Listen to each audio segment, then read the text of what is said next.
जय गौर हरि श्रीधाम नवद्वीप जिनी हलेन नवद्वीप चाँद आमार प्राण गौर सुंदर जिनी हलेन शची मातार आनंद दुलाल विष्णु पियाजिर प्राण बल्लभ जिनी हलेन मा यशोदार प्राणेर गोपाल जिनी निराश्रय आश्रय दाता त्रिताप ताप निवारिता जिनी हलेन अंधेर लड़ी आजके कोटी कोटी जन्म साधना करिया जाहार चरण लाभ करा अत्यंत कठिन वस्तु सेई बिरिंची बाण चितधन शचीर नंदन गौर सुंदर कलिर आराध्य पतिते पावन आमार गौर हरि बाबा आज के तिनी आमादेर मतो कलि जीवेर दशा मलिन देखे आमादेर मतो अत्याचारी दुराचारी पापाचारी बेभिचारिणी कृष्ण भोला बहिर्मुखी जीवके कृष्ण उन्मुखीन करिबार प्रत्याशाय जे धानी गोलके गोपने छिलो कोनो जुगे कोनो जुग अवतारे जे धन केउ कखनो कोनो दिन निये आसे नाई आजके आमार गौरांग महाप्रभु आमादेर मतो कलि जीवके उद्धार करबार जन्य आजके आमार गौर हरि सेई धन এনেছেন ताहले सेई धनटा की ना चैतन्य सरितामृते कृष्णदास कविराज गोस्वामी कलम दिलेन अनर्पित चरिणी चिरात करुण अवतीर्ण कलौ समर्पित मन उज्ज्वल रसांश भक्ति श्रियम हरिपुरट सुंदर दुति कदम्ब सन्दीपित सदा हृदय स्कंदरे स्फुरत शची नंदन अर्थात जा छिलो चिरकाल अनर्पित न अर्पित जा काउके कखनो कोनोदिन देवा हय नाई सेई मधुर रसे रसाल निजस्व प्रेम सम्पद बिलिये देवार जन्य आजके करुणा बशतई तिनी एई कलिजुगे अवतीर्ण हयेछेन स्वर्णपुंजेर मतो उज्जवल तार देहकान्ति आजके तिनी निजे भक्ति भाव आचरण करे आमादेर मतो कलि जीवके आमार गौर हरि शिक्षा दिच्छेन ना कि शिक्षा दिच्छेन ना आमादेर मतो कलि जीवके आमार गौर हरि शिक्षा दिच्छेन जे हे कलिर कलुषित जीव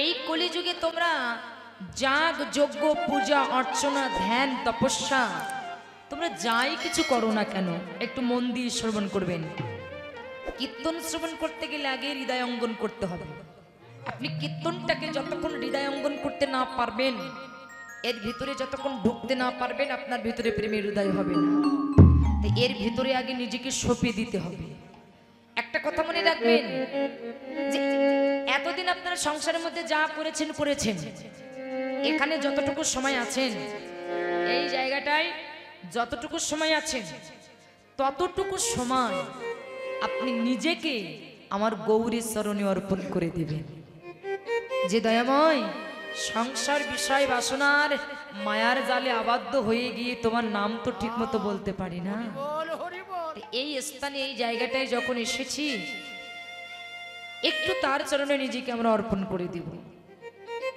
আজকে সেই গৌরাঙ্গ মহাপ্রভু যিনি হলেন বাবা এই কলিযুগে আমরা যাগ যজ্ঞ ধ্যান তপস্যা পূজা অর্চনা আমরা যাই কিছু করি না কেন এই কলিযুগে যাগ যজ্ঞ ধ্যান তপস্যা পূজা অর্চনা যাই কিছু করি না কেন বললেন এসবের দ্বারাই আমার কৃপা পাওয়া যাবে না এই কলিযুগে একমাত্র জীবের সহজ উপায়টা কি না সহজ উপায়টা হলো একমাত্র মধুমাখা হরিনাম দেখুন সত্য ত্রেতা দাপার কলি চারটি যুগ সত্য যুগে নাম ছিল ত্রেতা যুগেও নাম ছিল দাপার যুগেও নাম ছিল কিন্তু নামের এত প্রাধান্য ছিল না এই কলিযুগে এই যে নামের এত প্রাধান্য দিয়েছে কেন না সত্য যুগে মানুষের পরমায়ু কত ছিল জানেন সত্য যুগে মানুষের পরমায়ু ছিল 1 লক্ষ বছর আচ্ছা বলুন তো যদি কারোর 1 লক্ষ বছর বয়স থাকে তাহলে সামান্য যে হরিবোল বললে ভগবানকে পাওয়া যাবে, এই বিশ্বাসটা কি কারোর ভিতরে আসবে যে শুধু একটু হরিনাম উচ্চারণ করবো তাই ভগবানকে পাওয়া যাবে? এই বিশ্বাসটা তাদের ভিতরে ছিল না, তাই কেউ 30,000, 40,000, 50,000 বছর তপস্যা করে ধ্যান করে তারা ভগবানের কৃপাটা লাভ করতেন। তারপরে আসলেন ত্রেতা। ত্রেতা যুগের মানুষের পরমায়ু ছিল 10,000 বছর। তো ওরাও বিভিন্ন তপস্যা দ্বারাই ভগবানের কৃপা লাভ করতেন, যাগযজ্ঞের দ্বারাই। দাপার যুগে মানুষের পরমায়ু ছিল 1000 বছর। এরা পূজা অর্চনার দ্বারাই ভগবানের কৃপা লাভ করতেন। আর এই কলি যুগে এরা যে এত কত বলে রে বাবা, এই কলি যুগে জীবের স্বল্প আয়ু অন্নগত প্রাণ। লক্ষ্য করে শুনবেন, আশেপাশে যারা মায়েরা আছেন সাউন্ড করবেন কিন্তু কানে যেন না আসে। এই কলি যুগে জীবের স্বল্প আয়ু অন্নগত প্রাণ।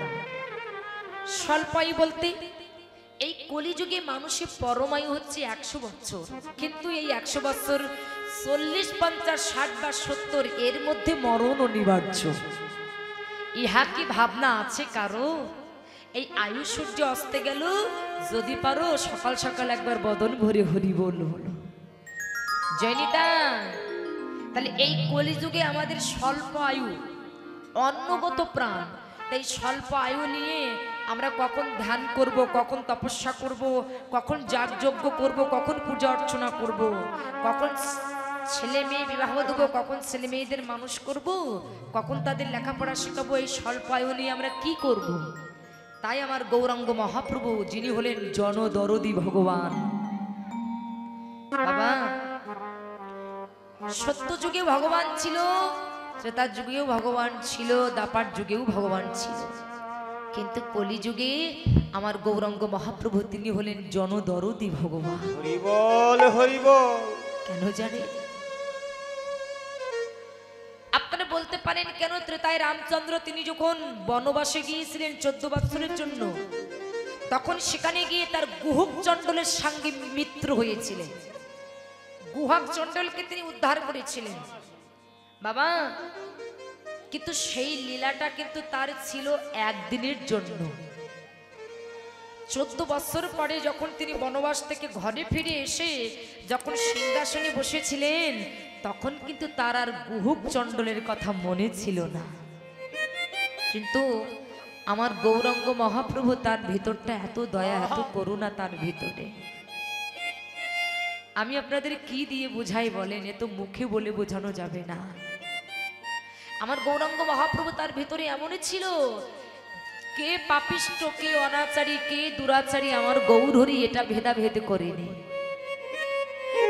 আমার গৌরাঙ্গ মহাপ্রভু তার সম্মুখে যদি একটা পাপিষ্ট কেউ দেখেছে, ছুটে যেয়ে তাকে বুকে জড়িয়ে ধরে বললেন, ওরে তুই যতই পাপিষ্ট হোক না কেন, হোস না কেন, হয়তো তোরা আমাকে বলতে পারিস, কিন্তু আমি তো তোদেরকে ভুলতে পারি না। আমার গৌরাঙ্গ মহাপ্রভু তাকে বুকের ভিতরে জড়িয়ে ধরে বললেন, ওগো তোমার যত পাপ অন্যায় অত্যাচার সবই কিছু আমি নিয়ে নিলাম, শুধু একটা কারণে, সেটা হলো যদি পারো ওই মধুমাখা কৃষ্ণ নাম একেবারে বদনে বল।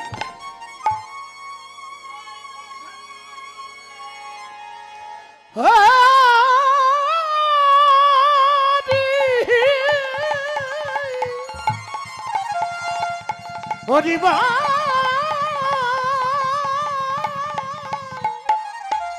হরি বল। আমার গৌরাঙ্গ মহাপ্রভু এই কলিযুগে তিনি কোনো জাতের বিচার করেনি বাবা। আমরা নর মানুষ, আমরা জাতের বিচার করি, কিন্তু আমার গৌরাঙ্গ মহাপ্রভু তিনি কোনো দিনের জন্য জাতের বিচার করেনি। যে কি উঁচু জাত আর কে, যে কি উঁচু জাত আর কি নিচু জাত, এইসব ভেদাভেদ আমার গৌরাঙ্গ মহাপ্রভু কোনো দিনের জন্য করেনি। কেননা গৌরাঙ্গ মহাপ্রভু একদিন নিত্যানন্দকে ডেকে বলেছিল যে নিতাই, এই জগতে যদি কারোর ভিতরে ভেদাভেদ থাকে, যদি তার ভিতরে অর্থের গৌরব থাকে, যদি জাতির গৌরব থাকে, বিদ্যার গৌরব থাকে, তবে সেই ভক্ত ভজন করে কোনোদিন আমার চরণ লাভ করতে পারে না। বললেন সেই ভক্ত আমার ভজন করে সে কোনোদিন আমার চরণ লাভ করতে পারে না, সে কোনোদিন আমার চরণ পাবে না। তাই আজকে আমার গৌরাঙ্গ মহাপ্রভু আমাদের মতো কলিজীবকে উদ্ধার করবার জন্য তিনি নিয়ে এসেছেন মধুমাখা হরিনাম। যে হে কলির কলুষিত জীব, এই কলিযুগে তোমাদের কোনো কিছু লাগবে না যদি একটু হরি নাম করতে পারো, তবে হ্যাঁ নাম করবে। শাস্ত্রে বললেন একই কৃষ্ণ নামে জীবের যত পাপ হরে, জীবের সাধ্য নাই জীবী জগমা ঝাড়ে তত পাপ করিবারে পারে। বাবা এখানে বোঝা গেল যে একবার কৃষ্ণ নাম করলে সকল পাপ থেকে মুক্তি পাওয়া যায়। কিন্তু আপনারা আমার কাছে প্রশ্ন করতে পারেন যে একবার কৃষ্ণ নাম করলে যদি সকল পাপ থেকে মুক্তি পাওয়া যায়, তাহলে এই জগতে কত ব্যক্তি হাজার হাজার বার কোটি কোটি বার জপের মালা হাতে নিয়ে নাম করছে, তাহলে উদ্ধার হচ্ছে না কেন? যতই দিন যায় ততই কেন পাপের সংখ্যা বেড়ে যায়, যতই বছর চলে যায় ততই কেন অত্যাচার অনাচার হয়? বললেন এখানে গৌরাঙ্গ মহাপ্রভু বললেন যে কৃষ্ণ একবারই কৃষ্ণ নাম করলে আমাকে পাওয়া যাবে। কিন্তু আসল কথা কি জানেন, এই বর্তমান যুগে যেমন ঘরে ঘরে নাম হচ্ছে, কিন্তু এত নাম হচ্ছে আপনারা হৃদয়ে বুকে হাত দিয়ে বলুন তো যে এত নামযোগ্য হচ্ছে, আমরা উদ্ধার কি হচ্ছে? আমরা পাপ থেকে কি মুক্তি হতে পারছি? কেন পারছি না? বলেন কেন পারছি না জানেন? তার একটাই কারণ, সেটা হলো আমাদের প্রত্যেকের ভিতরে অহংকারে পরিপূর্ণ। আমরা নামযজ্ঞ করি তাদের ভিতরে অহংকার, যারা কীর্তন করে তাদের ভিতরে অহংকার, তাদের ভিতরে লোভ লালসা, প্রত্যেকের ভিতরে। হয়তো দেখা গেল যে আমরা নামযজ্ঞ করছি, আমরা আজকে যে গ্রামে কীর্তন করতে গেছি দেখা গেল যে গ্রামের সবাই একসঙ্গে মিলে কীর্তন দিয়েছে, পরবর্তী বছরে একই গ্রামে গেলাম দেখলাম যে দুটি ভাগ হয়ে গেছে। কেন? তাদের ভিতরে পাটাপাটি সৃষ্টি হয়ে গেছে। তাই এমন পাটাপাটির সৃষ্টি নিয়ে যদি ভগবানের নাম দেওয়া হয় তাহলে ভগবানকে কি করে পাওয়া যাবে বলুন? এখানে একবারই কৃষ্ণ নামের কথা বলেছে, এটা সত্য কথা। কিন্তু বাবা এই বর্তমান যুগে আমরা নাম করি বটে, তবে নামের ভিতরে নাই প্রেম, নামের ভিতরে নাই ভক্তি, আমরা আচার ঠিক নাই, আমরা শুদ্ধ নয়। আমরা শুদ্ধ না হয়ে আচার ঠিক না করে ভিতরে প্রেম না দিয়ে ভক্তি না দিয়ে যদি ভগবানকে ডাকি, ভগবানকে পাওয়া যাবে? ভগবান বললেন একবার কৃষ্ণ নাম করলে আমাকে পাওয়া যাবে, কিন্তু সেই ডাক্তারটা ডাকার মতো ডাকতে হবে, সেই নামটা তো বলার মতো বলতে হবে। একবার কৃষ্ণ নাম করলে আমাকে পাওয়া যাবে, কিন্তু ডাকতে তো জানতে হবে। ডাকতে যদি তাকে না জানি তাকে কি করে পাবো বলুন? বললেন এ জগতে কোনো ভক্ত যদি নিজের বলতে কোনো কিছু না রেখে তার জীবন যৌবন মন প্রাণ জনমের মতো আমার গৌর চরণে অর্পণ করে, যদি কোনো একবার কোনো ভক্ত বলিতে পারে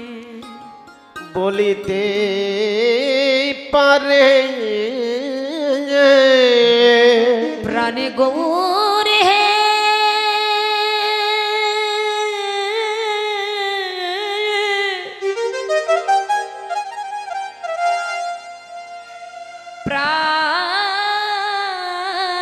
প্রাণ গৌরে হে প্রাণ গৌর হে, এ জগতে আমারই বলিতে যা ছিল, আমার জীবন যৌবন মন প্রাণ, আমার ধন ঐশ্বর্য, আমার অর্থ বৃদ্ধ, আমার আমৃত্যু অহংকার, আমারে বলিতে যা ছিল আমি সবই কিছু তোমার চরণে অর্পণ করিলাম, অর্পণ করিলাম।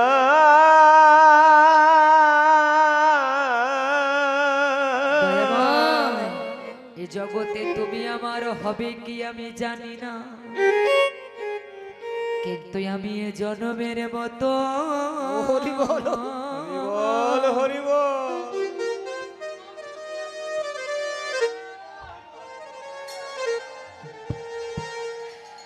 এ জনমের মতো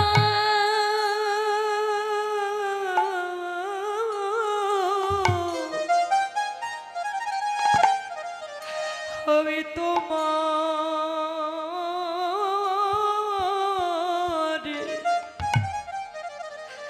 তোমারি হলাম ওরে আমি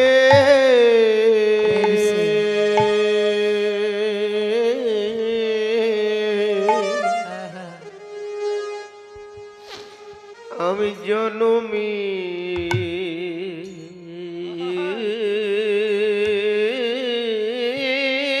মতো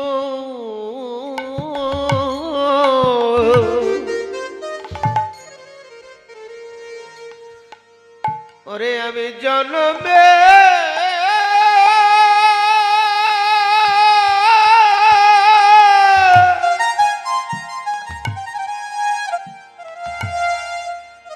আমি জনমের মতো গৌর হরিবল আমি তোমার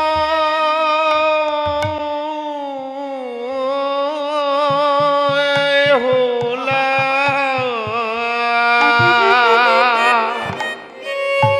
ওগো তুমি আমার ওগো তুমি আমার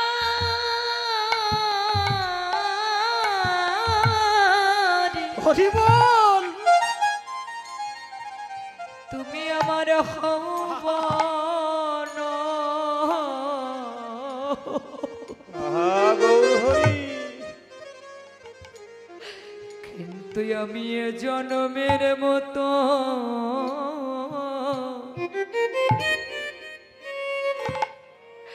আমি তোমারই হলাম ওগো তুমি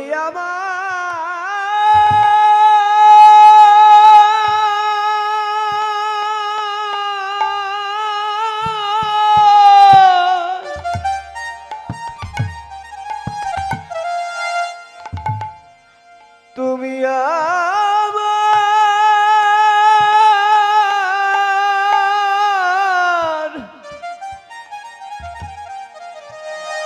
তুমি আমার হবা না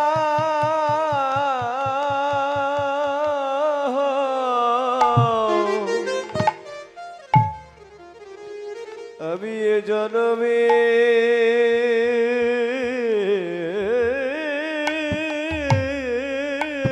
মতো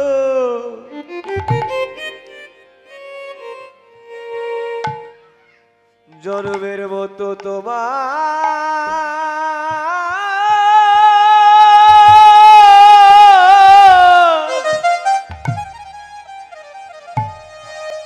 আমি তোমার হলাম তুমি আমায় যে কুলে জন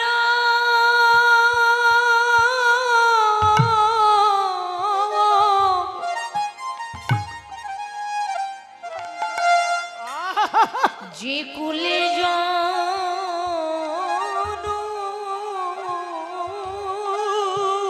হরিবল হরিবল জনম দাও না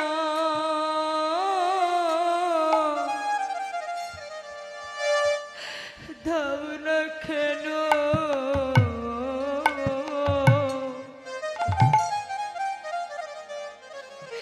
দয়াময় জনমের মতো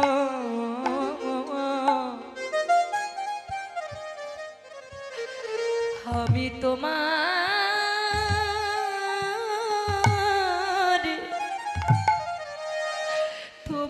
হলাম ওরে যে কুলে জন্ম বাবা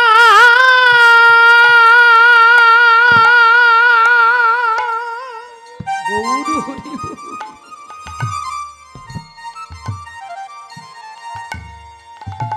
যে কুলে জন্ম বাবা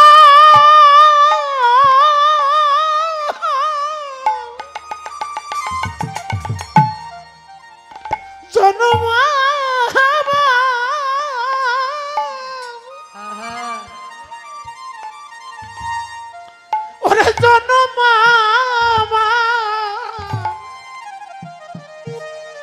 দাও না কেন? এ জনমে আমি জনমে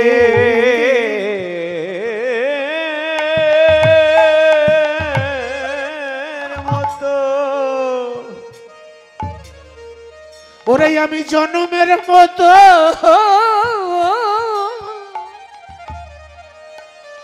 তোমার হলাম। তুমি আমার যতই কষ্ট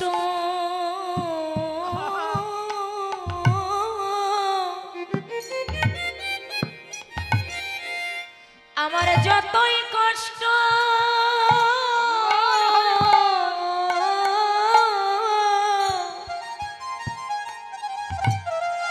আমার যতই কষ্ট দাও না কেন, জগতে তুমি আমার হও বা না হও, কিন্তু জনমের মতো আমি তোমার। ওরে আমায় যত কষ্ট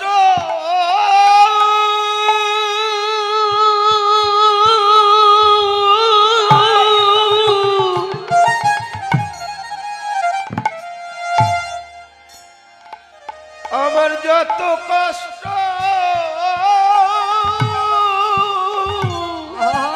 গৌরী হে, আমার দাও না কেন?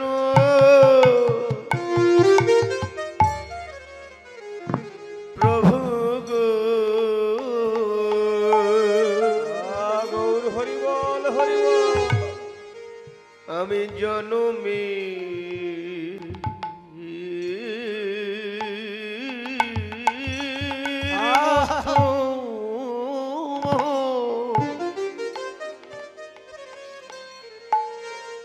ওরে আমি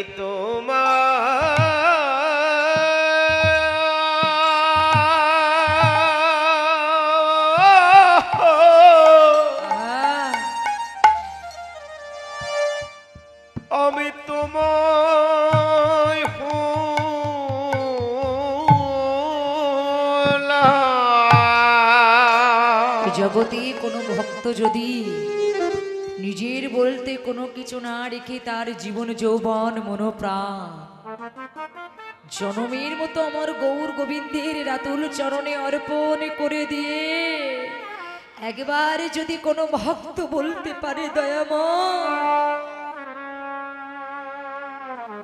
এ জগতে তুমি আমার হবে কিনা জানি না, তবে আমি এ জনমের মতো আমি তোমার হয়ে গেলাম। এমন করে কোনো ভক্ত যদি তার জীবন যৌবন আমার গৌর গোবিন্দের রাতুল চরণে অর্পণ করে দিয়ে যদি তাকে ডাকার মতো ডাকতে পারে, তার নাম যদি সেই ভক্ত বলার মতো বলতে পারে, ভগবান বললেন ওগো তাকে আর তার চিন্তা করা লাগে না, সেই ভক্তের চিন্তা আমি নিজেই করি। বললেন সে যদি আমার চরণে নিজেকে অর্পণ করতে পারে তাকে তার চিন্তা করা লাগে না, আমি নিজেই চিন্তা করি। কেন জানেন? এ জগতে কোনো ভক্ত যদি ভগবানকে বিশ্বাস করতে পারে, শাস্ত্রে বললেন না যে বিশ্বাসে লীলায় বস্তু তর্কে বহুদূর, যদি ভগবানকে কেউ বিশ্বাস করতে পারে, আসলে কি জানেন আমরা ভগবানকে দেখি সবাই কিন্তু চিনি কয়জন জানেন? যেদিন কুরুক্ষেত্র যুদ্ধ শেষ হয়ে গেল, কুরুক্ষেত্র যুদ্ধ শেষ হয়ে যাওয়ার পরে যুধিষ্ঠির যখন রাজ সিংহাংশ ধ্বংস হয়ে গেল, পঞ্চ পাণ্ডব তাদের সিংহাসন ফিরিয়ে পেলেন। এখন এরা যখন সিংহাসন ফিরিয়ে পেয়েছেন তখনই ভগবান শ্রীকৃষ্ণ কুন্তি পিসিমাকে ডেকে ডেকে বললেন যে পিসিমা এবার আমি যাই, তোমার ছেলে মেয়েদেরকে আমি সবই কিছু ফিরিয়ে দিয়েছি, তা পিসিমা এবার আমি যাই। তখন কৃষ্ণের কথাটা শ্রবণ করে কুন্তী তখন কৃষ্ণকে ডেকে ডেকে বলছেন, বাবা কৃষ্ণ, কৃষ্ণ বাবা, তুমি যেভাবে কথাটা বলছো বাবা, আমি না তোমার কথাটা শুনে তোমার ভাষায় প্রকাশ পাচ্ছি যে তুমি চলে গেলে আর ফিরে আসবে না। তখনই কৃষ্ণ কুন্তির কথাটা শ্রবণ করে কুন্তিকে ডেকে ডেকে বললেন যে পিসিমা, আমি চলে গেলে যে ফিরে আসবো না তুমি কি করে বুঝতে পারলে? তখনই কুন্তি বললেন, কৃষ্ণ, এই জগতে তোমার কেউ চিনুক বা না চিনুক, আমি তো চিনি। এই জগতে তোমার কেউ জানুক বা না জানুক, কিন্তু আমি তো তোমাকে জানি। কারণ এতদিন তুমি পঞ্চপাণ্ডবের সাথে ছিলে, কেন যেন এতদিন পঞ্চপাণ্ডব ভিখারি হয়েছিল, তাই তুমি ওদের সাথে ছিলে। কিন্তু পঞ্চপাণ্ডব যখনই না সিংহাসনে ফিরে পেল, তাই তুমি ওদেরকে ছেড়ে তুমি চলে যাচ্ছ। কৃষ্ণ, এতদিন পরে বোঝা গেল কি জানো, বিষয় থাকিতে কৃষ্ণ প্রেম নাই হয়, বিষয়ের দূরে কৃষ্ণ প্রেম জানিও নিশ্চয়।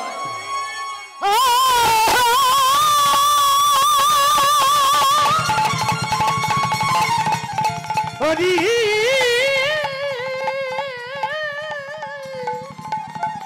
হরি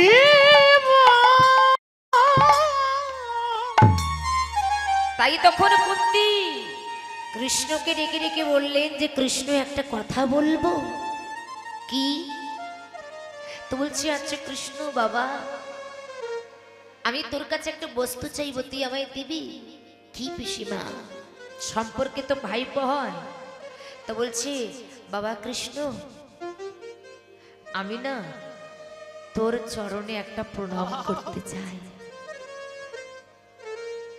কৃষ্ণ বললেন, পিসিমা, তুমি না আমার পিসিমা, আমি না সম্পর্কে তোমার ভাইপো হয়, তা আমি তোমার সম্পর্কে, আমি তোমার ভাইপো, তাহলে তুমি আমাকে কেন প্রণাম করবে?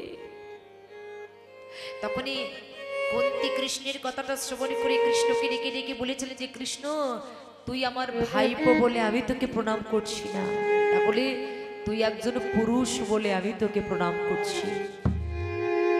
কথাগুলো একটু মন দিয়ে শুনবেন। বললেন, তুই একজন পুরুষ বলে আমি তোকে প্রণাম করছি।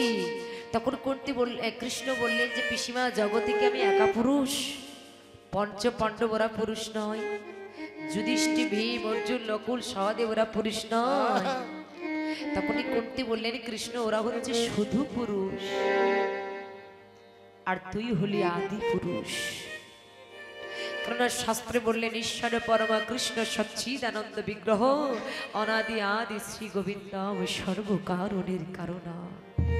বললেন, তুই আদি পুরুষ, তাই তোকে আমি প্রণাম করছি। আরে কৃষ্ণ, তোকে দেখে সবাই, কিন্তু চেনে কয়জন? বললা, রাজা দুর্যোধন তোকে কি চিনতে পেরেছিল? কংস কি তোকে চিনতে পেরেছিল?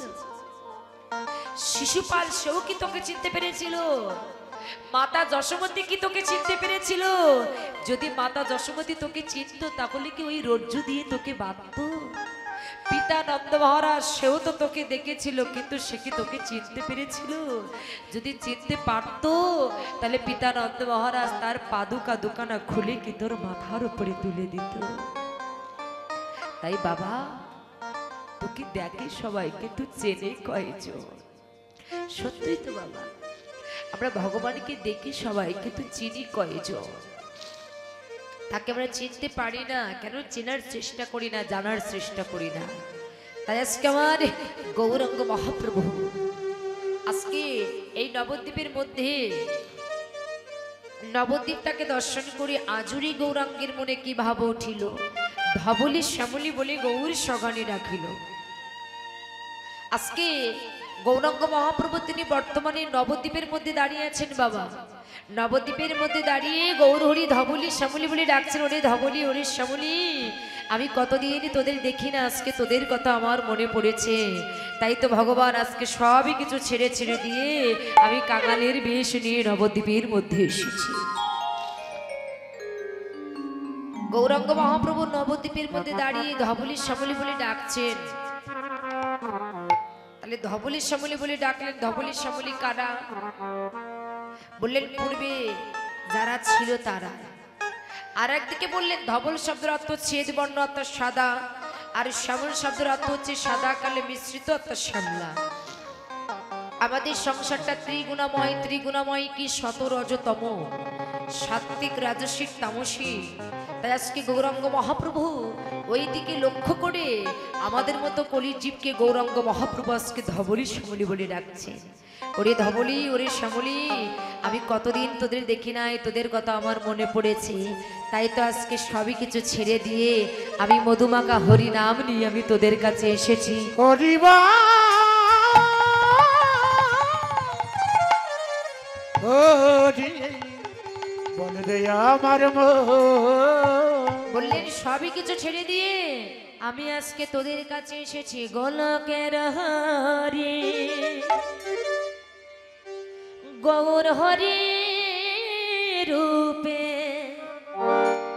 এসেছে নদিয়ায়, তোরা দেখবি যদিয়া, তোরা সকলে জগৎবাসী দেখবি যদিয়া, তোরাই সকলি জগৎবাসী দেখবি যদি আয়, তোরাই সকলে জগৎবাসী দেখবি যদিয়া, তোরাই সকলে জগৎবাসী দেখবি যদি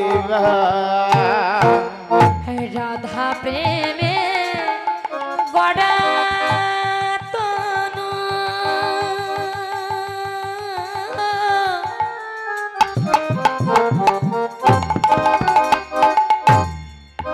আবার অন্তরে তার ব্রজের কানো, রাধা প্রেমে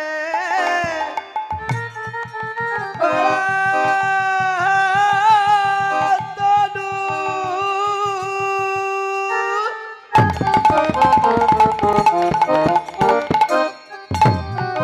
আবার অন্তরে তার ভরা কানো, সে যে মুখে হরি হরি বলে, হরি হরি সে যে মুখে হরি হরি বলে, নদিয়ার পথে নেচে যায়, তোরাই সকলে জগৎবাসী দেখবি যদিয়া, তোরাই সকলি জগৎবাসী দেখবি যদি আর দেখবি যদিয়া, দেখবি যদি